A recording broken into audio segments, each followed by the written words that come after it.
നമസ്കാരം, ഞാൻ ഡോക്ടർ ശ്രീനാഥർ, consultant endocrinologist, Max Care clinic, Kayamkulam. ലോകത്തെമ്പാടും ഇന്ന് പ്രമേഹ രോഗം കൂടി വരികയാണ്. ഇന്ത്യയിലും സ്ഥിതി വ്യത്യസ്തമല്ല. ലേറ്റസ്റ്റ് കണക്കുകൾ സൂചിപ്പിക്കുന്നത് കേരളത്തിൽ 4-ൽ ഒരാൾക്ക് ഷുഗർ പിടിപെട്ടിട്ടുണ്ട് എന്നുള്ളതാണ്. ചെറുപ്പക്കാരിലും ഇന്ന് ഡയബറ്റീസ് കൂടി വരികയാണ്. ജീവിതശൈലിയിൽ ഉണ്ടായിട്ടുള്ള മാറ്റമാണ് ഇതിന് ഏറ്റവും പ്രധാനം. ഡയബറ്റീസ് പിടിപെട്ട് കഴിഞ്ഞാൽ 3 കാര്യങ്ങളാണ് പ്രധാനമായും ഓർക്കേണ്ടത്.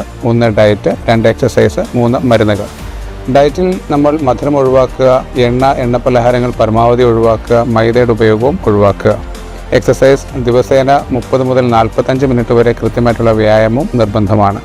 മരുന്നുകളെക്കുറിച്ച് പറയുമ്പോൾ പൊതുവെയുള്ളൊരു ധാരണ ഷുഗറിന് മരുന്ന് കഴിച്ചാൽ കിഡ്നിക്ക് പ്രശ്നമുണ്ടാകും എന്നുള്ളതാണ്.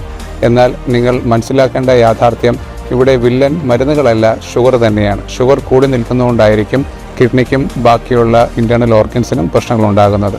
അതുകൊണ്ട് കൃത്യമായിട്ടുള്ള മരുന്നുകൾ കഴിക്കുക, കൃത്യമായിട്ട് എക്സസൈസ് ചെയ്യുക, കൃത്യമായിട്ടുള്ളൊരു ഡയറ്റ് ഫോളോ ചെയ്യുക.